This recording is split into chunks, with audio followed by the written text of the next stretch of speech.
அதாவது நீங்கள் பார்த்தீர்கள் என்றால் மக்கள் தொகை அடிப்படையாக கொண்டு தற்போது பல மாற்றங்களை தமிழக அரசு செய்திருக்கிறது. இதற்காக 5 சிறப்பு அரசாணைகள் பிறப்பிக்கப்பட்டுள்ளன. கடந்த டிசம்பர் 31ஆம் தேதி இந்த அரசாணைகள் பிறப்பிக்கப்பட்டன. அந்த அரசாணைகளின் அடிப்படையில் பார்த்தீர்கள் 16 மாநகராட்சியின் எல்லைகள் விரிவாக்கம் செய்யப்பட்டிருக்கிறது. அதே போன்று 41 நகராட்சிகளில் எல்லை விரிவாக்கம் செய்யப்பட்டிருக்கிறது. 13 புதிய நகராட்சிகள் உருவாக்கப்பட்டிருக்கின்றன.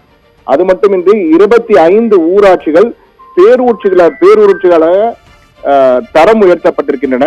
12 மாவட்டங்களில் கிராம ஊராட்சிகள் 25 பேரூராட்சிகள் இணைந்து எல்லைகள் விரிவாக்கம் செய்யப்பட்டிருக்கிறது என பல மாற்றங்களை செய்திருக்கு. இதனால் கிட்டத்தட்ட தமிழகத்தின் பல இடங்களில், அதாவது வடக்கு, தெற்கு, மேற்கு, கிழக்கு என அனைத்து இடங்களிலும் எல்லைகள் மாறி இருக்கின்றன.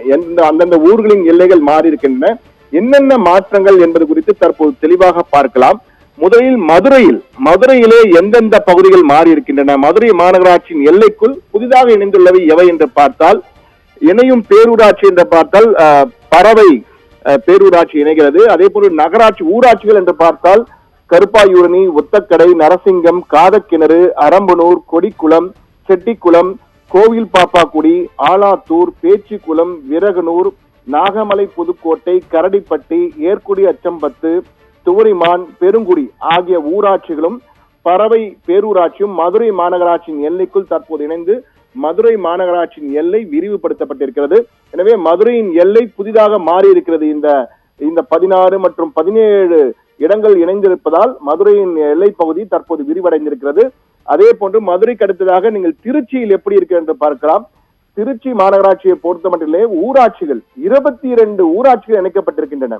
மல்லியம்பத்து, கம்பரசன்பேட்டை, மருத்தாண்டாங்குறிச்சி, முத்தரசநல்லூர், அதவத்தூர், அள்ளித்துறை, கே கள்ளிக்குடி, குமாரவயலூர், நாச்சிக்குறிச்சி, புங்கனூர், சோமரசம்பேட்டை, குண்டூர், கிழக்குறிச்சி, கும்பக்குடி பகுதியில ஊராட்சியிலே 3வது வார்டு முதல் 6வது வார்டு வரை, நவல்பட்டு ஊராட்சியிலே 4வது வார்டு முதல் 15வது வார்டு வரை, அப்பாதுரை, சாலக்குடி, வாளாடி, நெருஞ்சலக்குடி, கூத்தூர், மாதவ பெருமாள் கோயில், பிச்சாண்டர் கோவில் என 22 ஊராட்சிகள் திருச்சி மாநகராட்சியில் இணைக்கப்பட்டிருக்கின்றன. எனவே திருச்சி மாநகராட்சியின் எல்லையும் தற்போது விரிவாக்கம் அடைந்திருக்கிறது. அதே போன்று திருச்சியை போன்று கோவை மாநகராட்சி என்ன பகுதியில் இணைந்திருக்கிற பார்த்தால் கோவை மாநகராட்சி நகராட்சி ஒன்று இணைக்கப்பட்டிருக்கிறது. மதுக்கரை நகராட்சி இதுவரை தனியாக இருந்த மதுக்கரை நகராட்சி தற்போது கோவையுடன் இணைந்திருக்கிறது. அதே போன்று பேரூராட்சிகள் பேரூர் பேரூராட்சி, வேடப்பட்டி பேரூராட்சி, இருகூர் பேரூராட்சி, வெள்ளலூர் பேரூராட்சி ஆகிய 4 பேரூராட்சிகளும் கோவை மாநகராட்சி இணைக்கப்படுகின்றன. அதே போன்று ஊராட்சிகள் நீலாம்பூர், மயிலம்பட்டி, சின்னியம்பாளையம், குருடம்பாளையம், அசோகபுரம், கீரநத்தம், சோமயம்பாளையம், மலுமிச்சம்பட்டி, சீரப்பாளையம் ஆகிய 9 ஊராட்சிகளும் இணைந்து கோவை மாநகராட்சி தற்போது விரிவடைந்திருக்கிறது. அதே போன்று சேலம் மாநகராட்சியை பொறுத்த மட்டும் என்னென்ன பகுதிகள் இணைந்திருக்கிறது பார்த்தால் சேலம் மாநகராட்சியில் ஊராட்சிகள் மட்டும் இணைக்கப்பட்டிருக்கின்றன.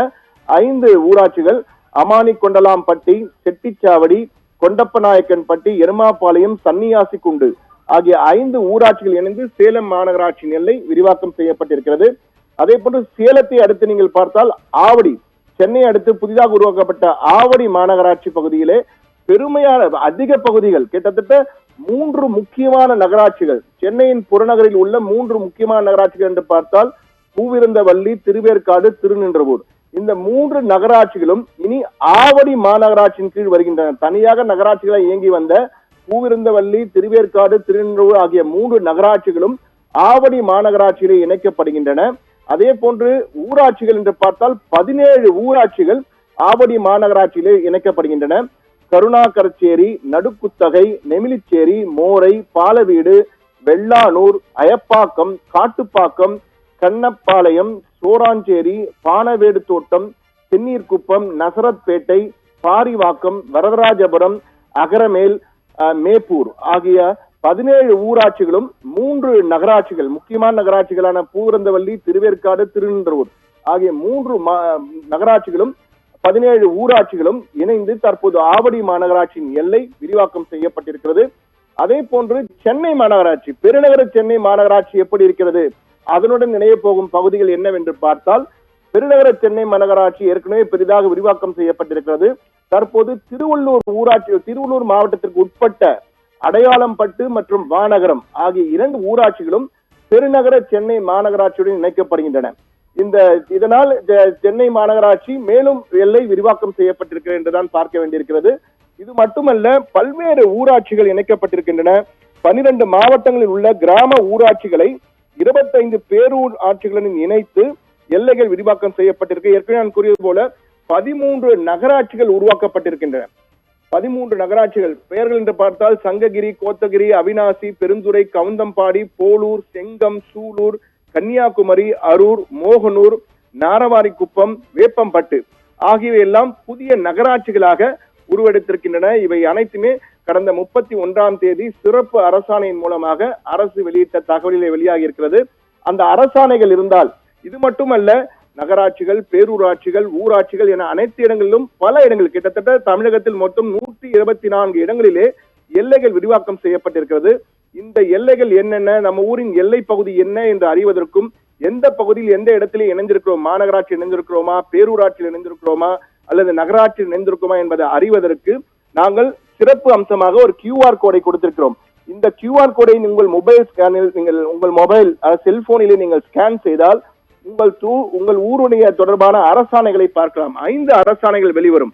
அதில் முதலில் மாநகராட்சி, அடுத்தது நகராட்சி, அடுத்தது பேரூராட்சி, பிறகு நகராட்சிகள், புதிதாக உருவாக்கப்பட்ட நகராட்சிகள் மற்றும் புதிதாக உருவாக்கப்பட்ட பேரூராட்சிகள் என தனித்தனியாக அரசாணைகள் இருக்கும். அந்த அரசாணைகளை பார்த்தால் அதிலே எந்தெந்த பகுதிகள் எந்தெந்த இடத்துடன் சேர்க்கப்பட்டிருக்கின்றன, எந்தெந்த பகுதியில் எவ்வளவு விரிவாக்கம் செய்யப்பட்டிருக்கின்றன, முழு தகவல்கள் அதில் இடம்பெற்றிருக்கின்றன. எனவே இந்த QR கோடை நீங்கள் ஸ்கேன் செய்தால் போதும் உங்கள் பகுதி எந்த இடத்திலே இருக்கிறது என்பதை முழுமையாக அறிய முடியும். இந்த பிரத்யேக தகவல்களை தற்போது சத்தியம் தொலைக்காட்சி மூலமாக உங்களுக்கு கொடுத்திருக்கிறோம் நேயர்களே.